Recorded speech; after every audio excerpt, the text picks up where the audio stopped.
Alors, bonjour tout le monde, mon nom est Sujata Vadlamudi, je suis la présidente fondatrice d'Attitude Orange et ça me fait plaisir d'être ici aujourd'hui. Je vous ai préparé cette petite vidéo-là pré-enregistrée parce que j'ai un petit peu l'impression que je vais avoir des problèmes avec mon Facebook Live et comme vous avez réservé du temps pour être avec moi ce midi, je voulais absolument pouvoir vous dire ce que j'ai à vous dire. Cela dit, pendant que vous écoutez cette vidéo-là, je vais être dans le chat sous la vidéo pour répondre à toutes vos questions et vos commentaires. Je vais être là au moins jusqu'à 1 heure ou en tout cas tant que vous aurez des questions ou des commentaires à me faire. Donc, ce qui est important pour moi aujourd'hui, c'est qu'on démarre la conversation. Je veux absolument que vous sachiez que je suis accessible. J'ai envie d'échanger avec vous tout au long de l'année. J'ai envie de contribuer à votre vie. J'ai envie de vous aider à atteindre vos objectifs. Donc, soyez là sur le Facebook, sur LinkedIn, dans l'infolettre, peu importe. À un moment donné, je vais pouvoir faire des vrais Facebook Live. Donc, soyez là, puis n'hésitez pas à poser vos questions. On est là pour s'entraider, pour échanger et pour se faire du bien. Donc, cela dit, je vous avais promis 3 choses aujourd'hui. Donc, la première, c'est pourquoi écrire vos objectifs vous aidera pas nécessairement à atteindre vos objectifs. On s'entend que les 13 premières pages de l'agenda, c'est un peu ça. C'est de faire le bilan. Donc, tirer les leçons de ce qu'il y a à tirer en 2016, de célébrer les accomplissements que vous avez faits cette année. Mais c'est aussi de visualiser 2017. Cela dit, un rêve sans action, c'est comme une bébite pas de pattes. Ça va pas nulle part. Donc, déjà, une fois que vous avez visualisé, commencez à enclencher le processus de vous fixer des petits buts pour atteindre votre grand but. Donc, une marche à la fois, ça va être plus facile. Premier conseil. Deuxième chose, c'est, je ne sais pas si vous avez lu ce livre-là, c'est La fourmi et l'éléphant de Vince Poscente, j'espère que je le prononce bien, et c'est un beau petit livre, c'est l'histoire d'une fourmi et d'un éléphant, bien évidemment. Et la fourmi représente la volonté. Donc, la volonté que vous avez d'aller quelque part cette année, de réaliser des grandes choses. Et l'éléphant représente les croyances. Donc, imaginez une fourmi sur le dos d'un éléphant. L'éléphant marche vers l'est et la fourmi marche vers l'ouest. Pensez-vous que la fourmi, avec toute la volonté qu'elle a, va arriver à sa destination? Non. Donc, en 2017, on embarque sur un chemin et il y a plein de croyances, il y a plein d'habitudes, de comportements qui vont être dans notre chemin. Donc, pendant que vous avancez vers l'ouest, l'éléphant va continuer de vous tirer vers l'est. Donc, d'écrire vos objectifs ne sera pas suffisant. Il va falloir faire votre auto-évaluation à chaque semaine. Et c'est important de planifier, de visualiser 2017, mais ensuite de scinder ça en différents objectifs et à chaque semaine de voir quel est le chemin que vous avez fait. Et c'est pour ça qu'il y a l'outil d'évaluation dans l'agenda. Ça, vous l'avez dans les 8 vidéos qui sont sur la page attitudeorange.com/ma-meilleure-année. Donc, sur cette page-là, vous allez avoir des vidéos qui sont beaucoup plus complètes que celle-ci. Mais l'outil dont je vous parle, c'est celui-ci, qui est l'outil d'évaluation que vous avez à chaque semaine. Et ça, c'est très important de s'arrêter à chaque semaine et de regarder qu'est-ce que je voulais faire et qu'est-ce que j'ai réussi à faire.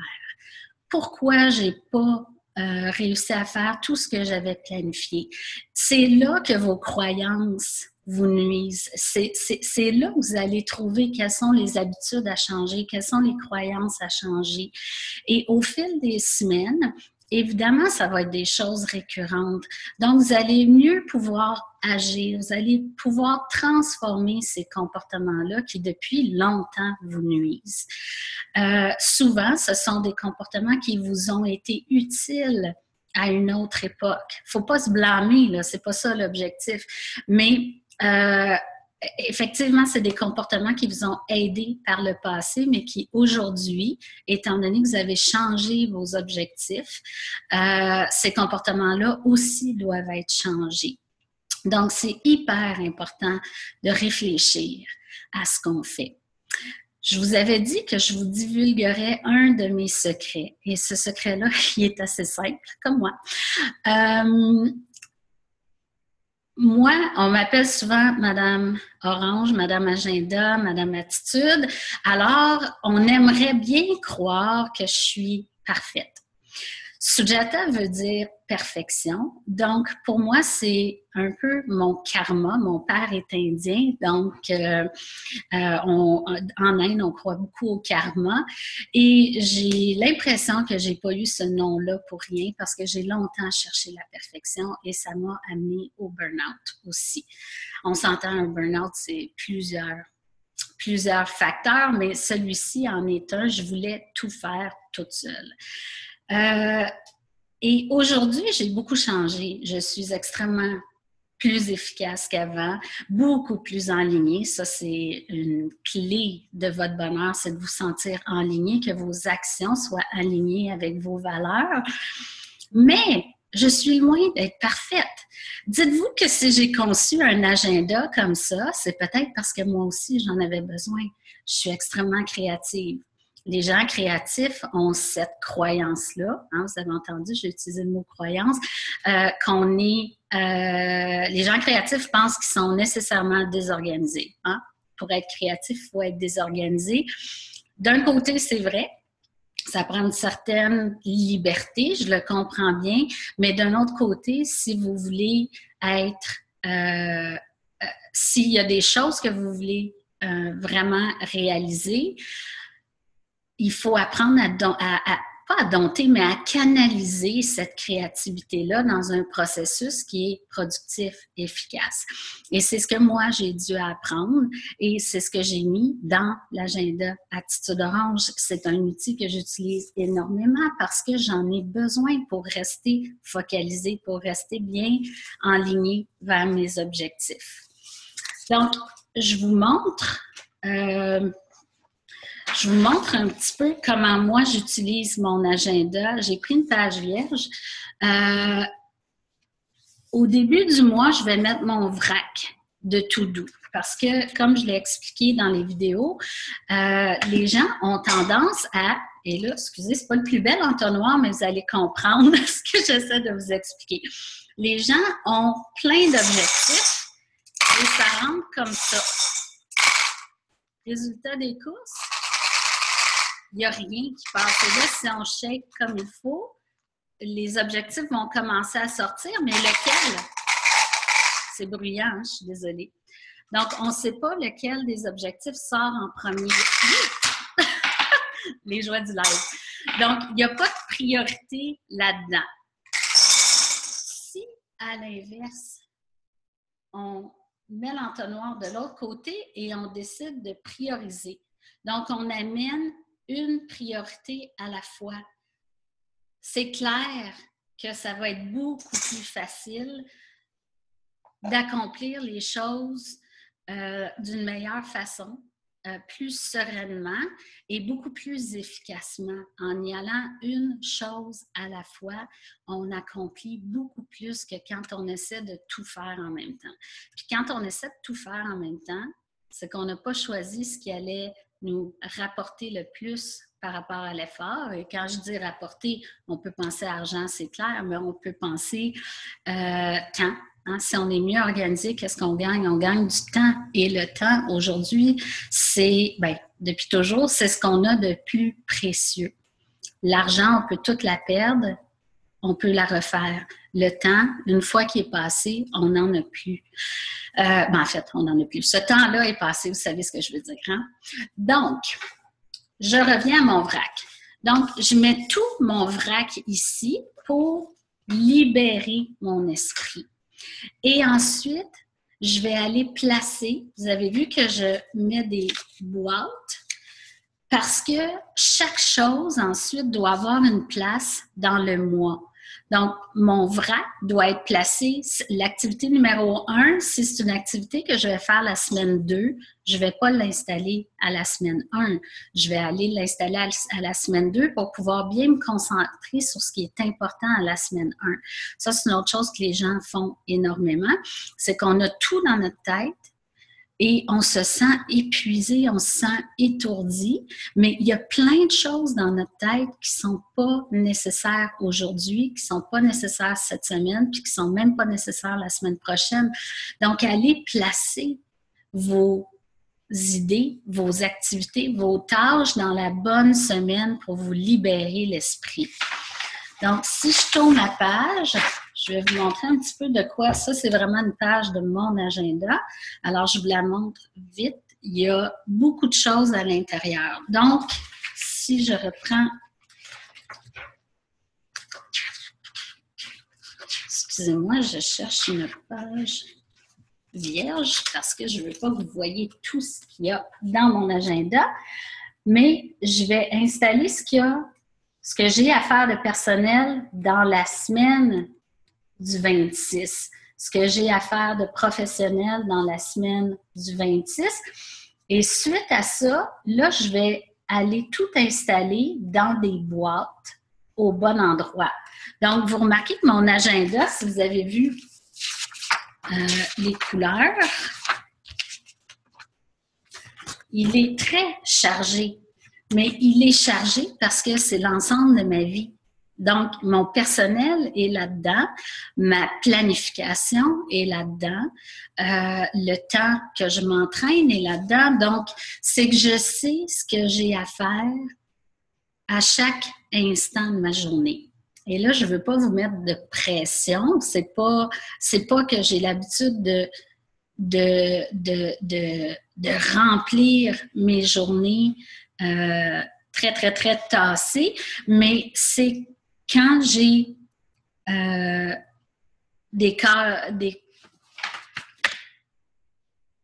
En fait, ce que j'essaie de vous dire en ce moment, c'est que j'ai des zones tampons. C'est le mot que je cherchais. J'ai des zones tampons dans ma journée qui fait que, on le sait, souvent, ça prend plus de temps. Faire les choses que prévu. Donc, moi, j'ai plusieurs zones assurées dans mon agenda qui sont des zones où j'ai laissé 30 minutes ou 1 heure pour venir compenser quand je déborde ailleurs. Vous savez que je travaille avec les couleurs. Il y a beaucoup de gens qui me demandent comment tu fais avec les couleurs. Moi, premièrement, je travaille à mine dans mon agenda parce que je pense que j'ai toujours été une fille qui écrivait à la mine, mais mon agenda change beaucoup, donc j'ai besoin d'effacer énormément. Il y a des crayons que j'utilise, que j'aime beaucoup pour les couleurs. Ceux-là, c'est Friction. Donc, il y a plusieurs autres couleurs aussi qui sont disponibles, mais ce sont des crayons effaçables. Le petit bout ici permet d'effacer. Ça, c'est plutôt des feutres, donc on peut écrire avec ça facilement. On peut faire des boîtes, mais on peut écrire aussi. Et il y a des surligneurs que j'utilise aussi. Donc, on le voit ici, surligneurs. Et, ils sont effaçables aussi. Donc, peu importe ce que je mets dans mon agenda, je sais que je peux toujours tout changer. Les zones, les couleurs, je vous dirais... moi, je le fais beaucoup avec mes clientes, puis les clientes n'utilisent pas nécessairement les couleurs que moi j'utilise. Pour moi, mon temps personnel est rouge. J'ai des clientes qui utilisent le rose, j'ai des clientes qui utilisent le jaune. Donc, utilisez ce qui est bon pour vous. En passant, je réalise que je dis cliente, j'ai aussi des clients, mais on dirait que j'ai tellement plus de clientes que il faut voir que les hommes, on se parle un peu plus. Donc, pour moi, le rouge, c'est ce qu'il y a de personnel. Fait que mon yoga est là-dedans, mes rendez-vous chez le médecin pour mes enfants, si je dois passer chez le nettoyeur parce que ça fait 3 semaines que j'ai oublié mon manteau d'automne là, je vais me le mettre en rouge. Genre de choses que je mets, moi, dans mon rouge. J'ai le mauve. Pour moi, c'est tout ce qui est administratif. Donc, si j'ai des facturations à faire, si je dois évaluer des logiciels, je vais tout mettre ça. Si je dois regarder aussi, de temps en temps, je vais regarder mon budget, mes finances. Donc, tout ça est là-dedans, comptabilité. Au crayon à la mine, parce que j'avais pas assez de couleurs, donc j'utilise la mine pour tout ce qui est formation, coaching, rencontre de suivi avec des fournisseurs. Je vais mettre ça à la mine. En vert, je mets tout ce qui est projet profitable. J'appelle ça comme ça, moi, les projets profitables. C'est, par exemple, quand je dois m'asseoir, trouver 2-3 heures de concentration pour travailler sur le développement d'une nouvelle conférence ou d'un nouveau coaching. Quand je dois planifier mon calendrier, par exemple, d'activités pour les 90 prochains jours. Donc, tout ce qui me demande d'avoir du temps de concentration, qui n'est pas nécessairement payant sur le coup, mais qui va l'être à moyen terme, je vais me réserver des espaces en vert. Ensuite, j'utilise le jaune pour tout ce qui est prospection pour moi. Quand j'ai quand je parle à des clients potentiels, je vais mettre mes zones en jaune. Ce sont aussi des plages horaires qui sont disponibles sur le attitudeorange.youcanbook.me. Donc, quand les gens veulent prendre un rendez-vous avec moi, ils vont le faire là. Ce qui est en orange, bien évidemment, c'est mon coaching, le coaching en one-on-one ou le coaching de groupe que je donne est en orange. Le rose, c'est tout du marketing. Donc, si je rédige une infolettre, si je programme du Facebook, ça pourrait être quoi d'autre? Si je suis en train de développer un PDF spécial pour un cadeau que je voudrais vous donner ou un truc que je vais ajouter dans mes formations, je vais le mettre là-dedans. Me reste-t-il le bleu. Le bleu, j'en ai aussi beaucoup. J'en ai eu énormément cet automne. C'est le réseautage que je fais. Donc, à chaque fois que je vais en réseautage, j'ai une zone bleue et une zone rose en dessous parce que après le réseautage, qu'est-ce qu'il faut faire? Ben, le suivi. Il faut faire le suivi avec ces clients-là. Donc, j'ai une petite boîte rose et ça, c'est du marketing d'action. C'est le moment où je vais écrire à chaque personne dont j'ai pris la carte d'affaires, soit pour les inviter sur mon Facebook, les inviter dans mon infolette ou tout simplement pour leur donner un contact que j'avais pour eux. Les couleurs, c'est un système possible, mais on n'a pas les mêmes activités, on n'a pas les mêmes priorités. Donc, utilisez votre imagination à vous pour définir les couleurs qui seront importantes pour vous dans votre vie. Mais l'important, c'est d'avoir du temps pour réfléchir, du temps pour agir, du temps pour vous et du temps pour... si vous êtes en affaires, pour développer, du temps pour vous former. Donc, c'est les points qui sont essentiels que vous devez retrouver. Moi, je voudrais revoir ces couleurs-là dans votre agenda cette année. Ensuite, dans chacune de mes boîtes, si vous voyez, c'est quand même rempli. J'utilise énormément le système de boîte, ça c'est moi. Et quand c'est fait, je vais mettre un X. Donc, dans ma boîte verte, je vais savoir toutes les activités que je veux faire dans cet espace-temps-là. Je vais avoir mes boîtes et quand c'est fait, je vais mettre un X. Quand ce n'est pas fait et que ça doit être reporté, je mets juste une ligne. Donc, à la fin de la semaine, je suis capable d'évaluer le temps que je m'étais laissé pour faire mes activités et ça m'aide à mieux comprendre le temps dont j'ai besoin. Donc, éventuellement, je vais être encore meilleure à planifier mon temps. Donc, j'espère que ça vous aide. Je suis certaine que vous avez encore des questions et je suis certaine que j'ai encore plein de choses à vous dire sur la gestion du temps, mais pour que la vidéo ne soit pas trop longue et pour qu'on puisse justement jaser dans le chat, dans les commentaires sous la vidéo, ben, je vais couper ça maintenant et s'il y a lieu, ben, je referai une autre vidéo pour vous donner encore plus de matériel. Alors, merci beaucoup d'avoir été là. Comme vous voyez dans la déco chez nous, Noël approche. Je vous souhaite mes meilleurs vœux pour le temps des fêtes, une année 2017 exceptionnelle et on se revoit et on se reparle très, très bientôt. Merci d'être là.